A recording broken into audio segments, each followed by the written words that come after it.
2019 के चुनाव तक तो हमारे कांग्रेस के, सपा के, बसपा के साथी पूछते थे कि मंदिर वहीं बनाएंगे, तारीख नहीं बताएंगे।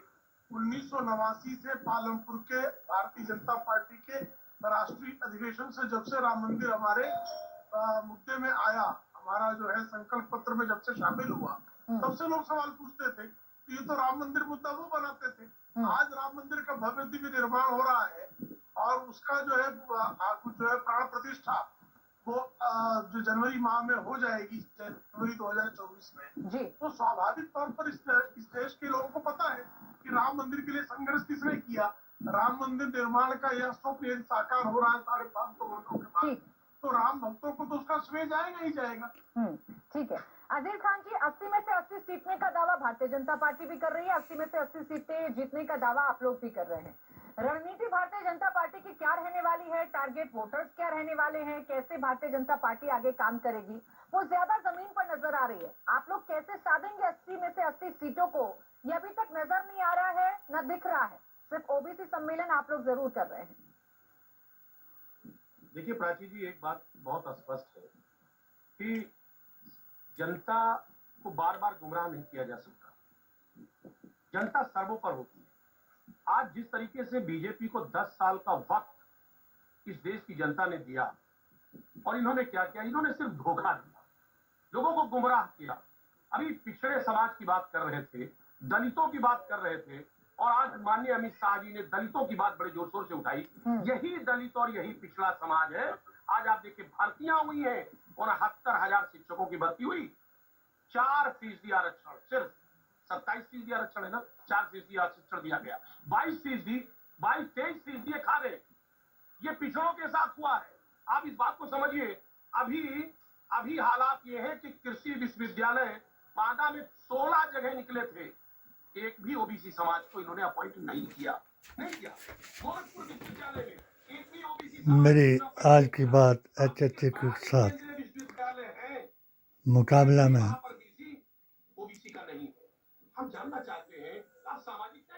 झूठी खबरों पर दें ध्यान। चाहे पिछड़ा वर्ग हो, चाहे हो मुसलमान,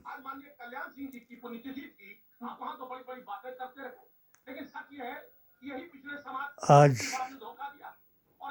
तक जो भी चुनावों के दौरान देखा गया वो एक आश्चर्यजनक था और एक ही वर्ग को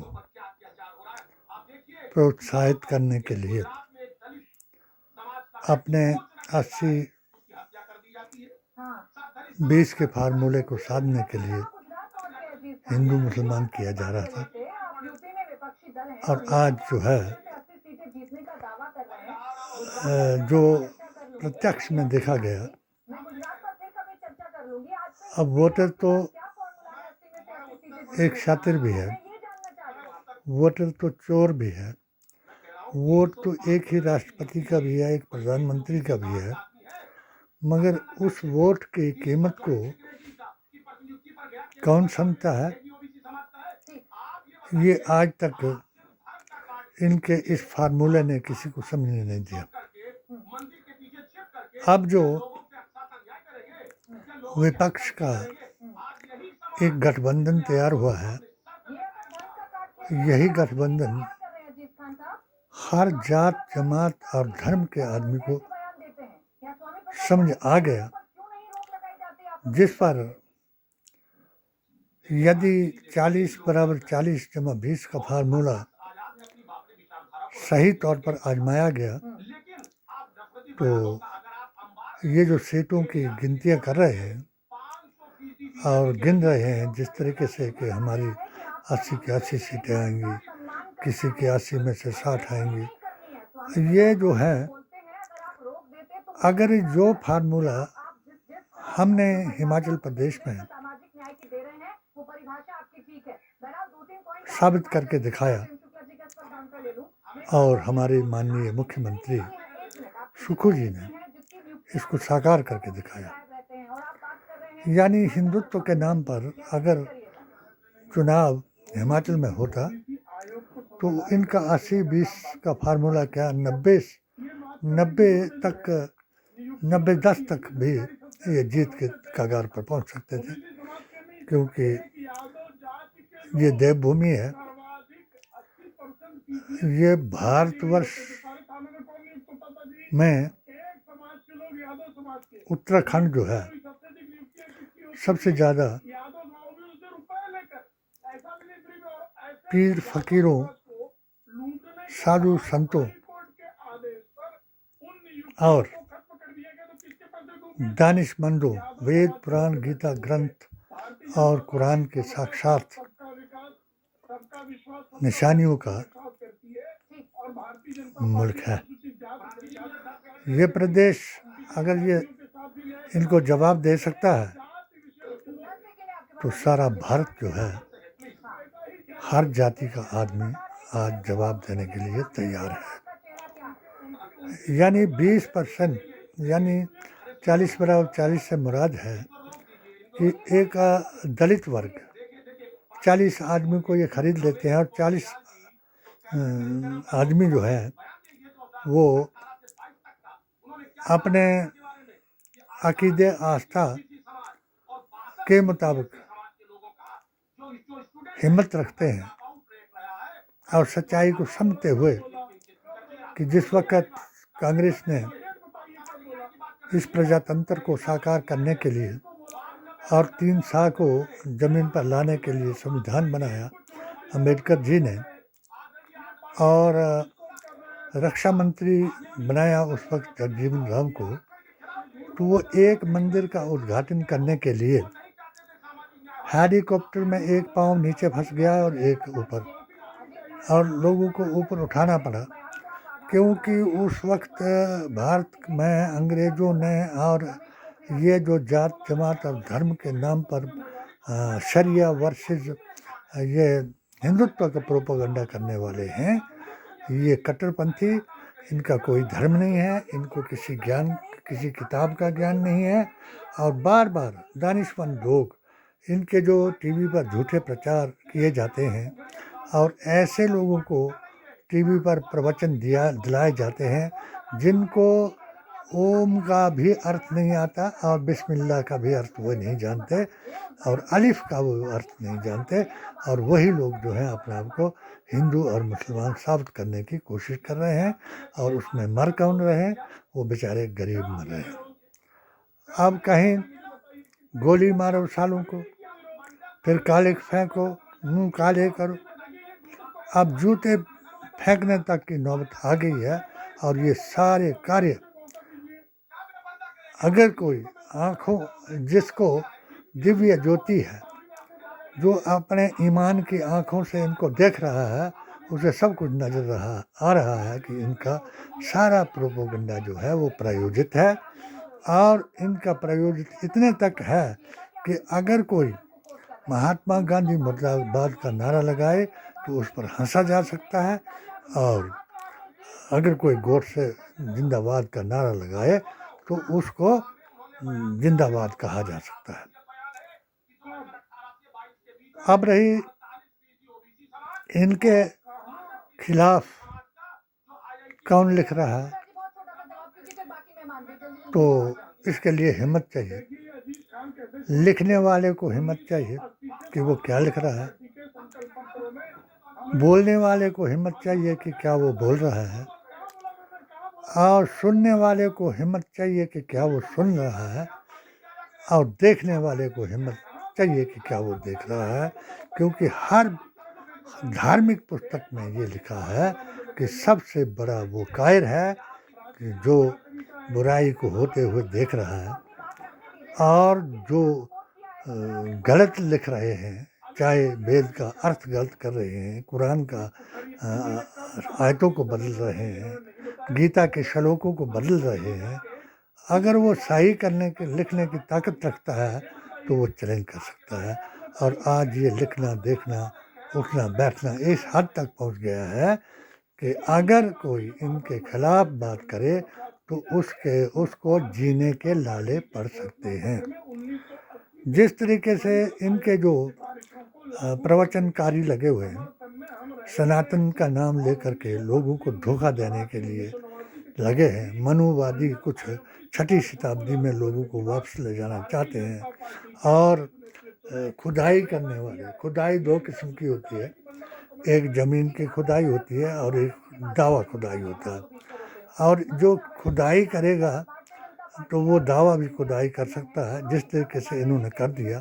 जिनको ज्ञान नहीं है। जैसे अभी कई मस्जिदों की खुदाई हो रही है या महलों की खुदाई हो जाएगी, ताजमहल की हो जाएगी। इसमें कोई शक नहीं कि वहाँ मूर्तियाँ निकलेंगी, वहाँ ऐसे अवशेष निकलेंगे जो प्राचीन पाषाण युग की संस्कृति को भी दर्शाएंगी। क्यों कि ये मुल्क जिसमें धर्म का आगाज़ हुआ वो आदम से हुआ, और जितनी भी निशानियाँ आदम से लेकर के आज तक हम देख रहे हैं वो इसी मुल्क में ही नहीं हर मुल्क में देखी जा सकती हैं। सबसे बड़ी बात जो मैंने अपनी HHAQ की किताब में लिखी कि जिस तरीके सगे असबत इब्राहिम और इस्माइल द्वारा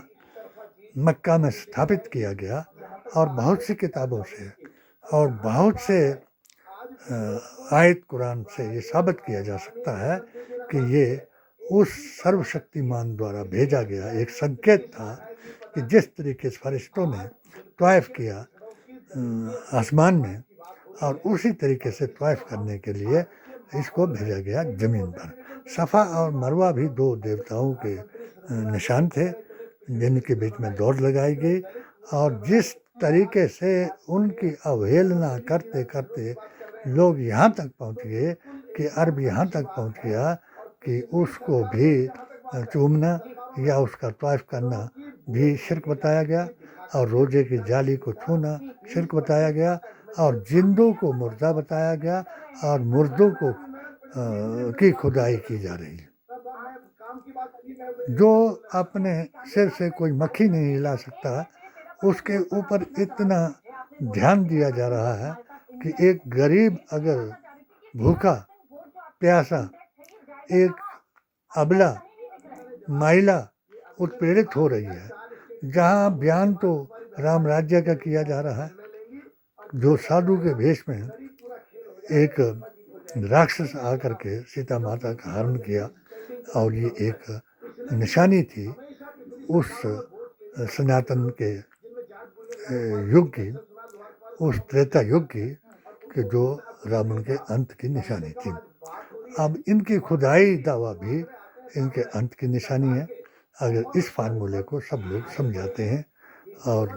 ये आज खतरे में कौन है? खतरे में कोई नहीं है। खतरे में दो चीज़ें हैं, एक खतरे में हिंदुत्व है और दूसरे इनकी मुल्ला की शरिया खतरे में है, क्योंकि इन्होंने अपने तरीके से ही उस शरिया को चलाने की कोशिश की है जिसको 1939 में जिन्ना ने चलाने की कोशिश की थी,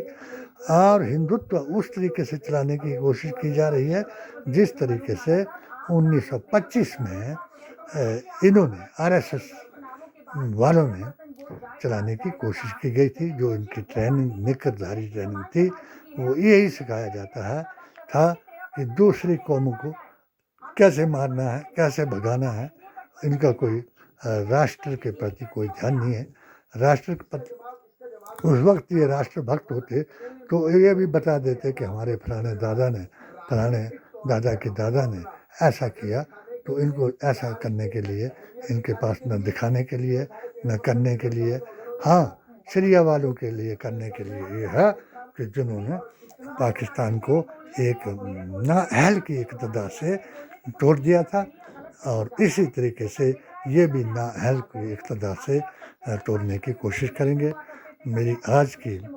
इस खबर से खबरदार ये होना है कि कोई मुसलमान, चाहे वो शिया है, चाहे वो मिर्जाई है, चाहे वो सुन्नी है, चाहे वाबी है, चाहे देवबंदी है, चाहे बरेलवी है, वो अपने अकीदे को दुरुस्त करे। यानी ये दीन इस्लाम जो है वो अफजल दीन है, और आदम से शुरू हुआ और हजरत मोहम्मद मुस्तफ़ा पर ये मुकम्मल हुआ। सभी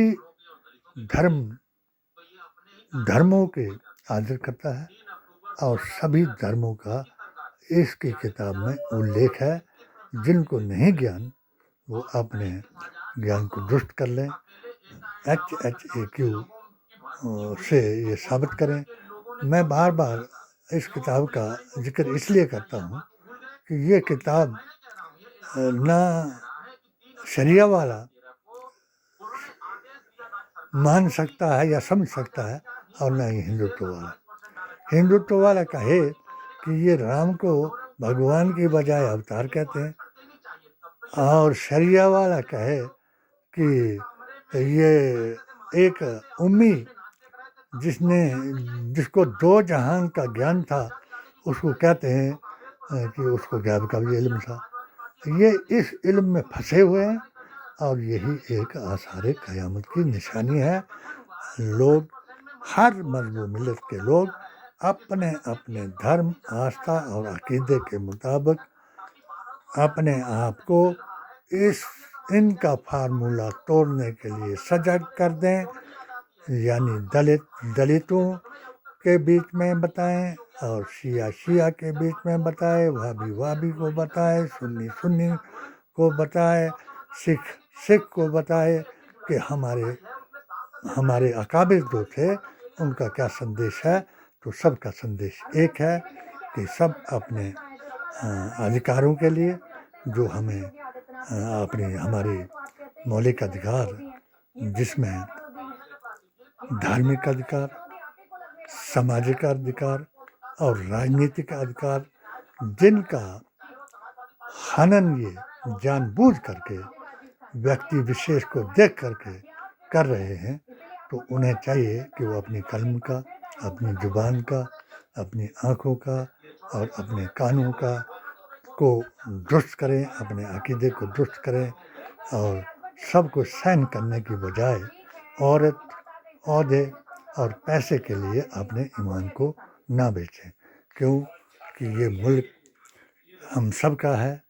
सबका योगदान है इसको आज़ाद कराने के लिए और सबका योगदान होना चाहिए अब उस संविधान को बचाने के लिए